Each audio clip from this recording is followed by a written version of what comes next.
Hello everyone. आज मैं class 11 CBSE board के स्टूडेंट्स को आपकी पहली पोएम अ फोटोग्राफ एक्सप्लेन करने जा रही हूँ। This poem is composed by Shirley Toulson. Shirley Toulson ने यहाँ पर अपनी मदर को एक ट्रिब्यूट पे की है क्योंकि उनकी मदर अब इस दुनिया में नहीं है। तो आज वो अब इस पोएम के माध्यम से उनको याद कर रही हैं। यहाँ पे स्टार्टिंग से एक एक लाइन आप देखिए। सबसे पहले वाला जो एक्सट्रैक्ट है उसमें उन्होंने क्या कहा है पोइटेस ने, the cardboard shows me how it was. मैं आपको डिफ़िकल्ट वर्ड्स भी बताऊंगी, आप उनके मीनिंग भी नोट डाउन कर लीजिएगा। कार्डबोर्ड का मतलब होता है फोटो फ्रेम, ठीक है। Cardboard shows me refers to Shirley Toulson. जो पोइटेस हैं वो अपने लिए कह रही हैं कि जो फोटो फ्रेम है उसमें जो इमेजेस हैं वो कौन सी हैं। When the two girl cousin went pedalling, वो फ़ोटो फ्रेम जो है उसमें 3 गर्ल्स हैं और उसमें एक गर्ल जो है वो पोइटेस की मदर है और रिमेनिंग जो 2 गर्ल्स हैं वो उनकी मदर की कज़न्स हैं। तो कहते हैं कि उस फ़ोटो फ्रेम में तीनों गर्ल्स को देख के आज यहाँ पे पोइटेस उनको रिकॉल कर रहे हैं उन मोमेंट्स को। Each one holding one of my mother's hand. वो यहाँ पे ईच वन का मतलब यहाँ पे क्या है, मदर की जो कज़न्स हैं वो 2 उनसे छोटी हैं एज में और उन्होंने मदर के हाथ पकड़े हुए हैं। उनके हाथों को पकड़ के वो तीनों की तीनों जो है शैलो वाटर में चल रही हैं, एंजॉय कर रही हैं उसी हॉलीडे को। And she the big girl some 12 years और सो, और उन तीनों में जो सबसे बड़ी हैं वो शायद 12 या 13 साल की रही होंगी। All three stood still to smile through their hair at the uncle with the camera, means to say. और तीनों की तीनों जो हैं बहुत ही खुश हो रही हैं, बहुत ज़्यादा इन्जॉय कर रही हैं इस मोमेंट को। They are very happy and excited at that time. And uncle is also ready to take a photo, और अंकल के पास में एक कैमरा है और वो फ़ोटो कैप्चर करने के लिए बिल्कुल रेडी हैं। तो तीनों गर्ल्स जो हैं कम्प्लीटली मतलब बहुत एक तरीके से एंजॉय कर रही हैं, खुश हो रही हैं, वहाँ पर बहुत सेलिब्रेट कर रहे हैं इस मोमेंट को। और अंकल भी इस मोमेंट को कैप्चर करने के लिए फ़ोटो उनकी क्लिक करने के लिए तैयार हैं। फिर यहाँ से देखिए, a sweet face my mother's.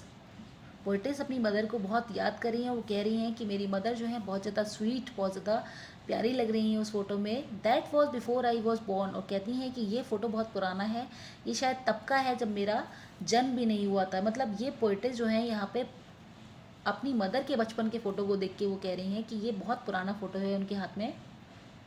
And the sea which appears to have changeless. और तब से लेके बहुत सारी चीज़ें परिवर्तित हुई हैं, बहुत सारी चीज़ों में चेंजेस आए हैं। क्योंकि हम कह सकते हैं इस वाली चीज़ को कि जो इंसान होते हैं या जितनी भी ज़िंदगियां हैं या जितने लोगों में जीवन है, जो भी लिविंग बींग्स हैं, उनका एंड निश्चित है, ठीक है। तो हम सब लोग नश्वर हैं, हम जितने भी हम लोग ह्यूमन बींग्स हैं या जो भी लिविंग ऑब्जेक्ट्स होते हैं उनको किसी ना किसी दिन यहाँ से जाना पड़ता है। तो हम लोग शॉर्ट लिव्ड हैं, एक टेम्पररी पीरियड के लिए हम लोगों का यहाँ पे आना होता है। लेकिन अगर हम बात सी की या अगर हम किसी नेचुरल ऑब्जेक्ट की बात करें तो उसमें कहीं से कहीं तक कोई भी चेंज नहीं आता है। टाइम कीप्स गोइंग ऑन और हमें अपनी एज, हमारी आज एज हमारी कुछ है, कल हमारी एज कुछ होगी, उस तरीके से धीरे धीरे करके हम बढ़ते चले जाते हैं और धीरे धीरे करके हम अपने एंड की तरफ पहुंच जाते हैं।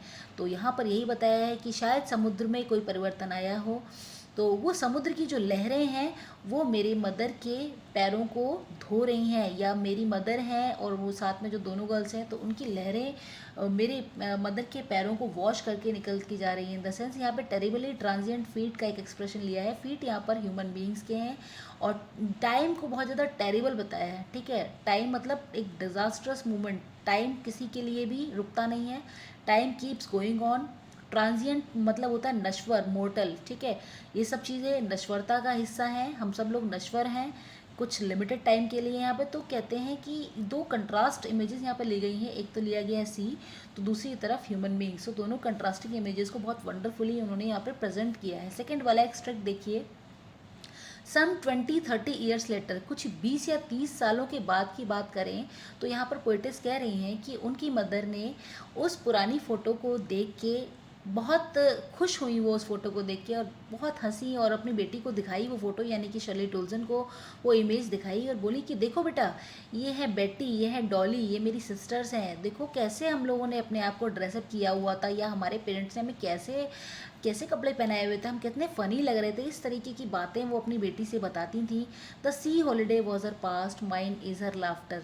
वो जो सी हॉलीडे था वो मेरी माँ का पास था, और मेरे लिए आज ये स्माइलिंग फेस जो मैं इस फ़ोटो में देख रही हूँ, तो मेरे लिए उनके चेहरे की ये खूबसूरत हंसी, ये दोनों ही चीज़ें आज वापस लौट के नहीं आ सकती। दोनों ही चीज़ें कभी भी मेरी ज़िंदगी में वापस रिटर्न नहीं कर सकती। Both wry with the laboured ease of loss. Wry का मतलब होता है डिसअपॉइंटमेंट, विद द लेबर्ड मतलब होता है बहुत ज़्यादा हार्ड वर्क, ईज माने होता है पूर्ति नहीं हो सकती है। मीन्स टू से कि यहाँ पे ना तो अब पोइटिस की मदर वापस आने वाली हैं क्योंकि वो अब इस दुनिया में नहीं है, और ना ही जो पोइटिस की मदर का बचपन था वो कभी रिटर्न करने वाला है। मीन्स टू से कि एक बार समय निकल जाए तो वापस से कभी भी रिटर्न नहीं हो सकता है। तो यहाँ पर लास्ट वाली लाइन को आप एक बार और देख लीजिए, with the laboured ease of loss. Ease का मतलब होता है कंफर्ट, बहुत आसानी से हमारे सामने से सारी चीज़ें निकलती चली जाती है और हमें इस चीज़ का एहसास नहीं होता है कि ये जाती हुई चीज़ें कभी भी लौट के हमारे पास नहीं आती। ठीक है, तो यहाँ पर पोइटिस बहुत ज़्यादा अपसेट और डिसअपॉइंटेड यहाँ पर दिखाई दे रही हैं। लास्ट वाला जो एक्सट्रैक्ट है वो देखिए आप, now she has been dead nearly as many years as that.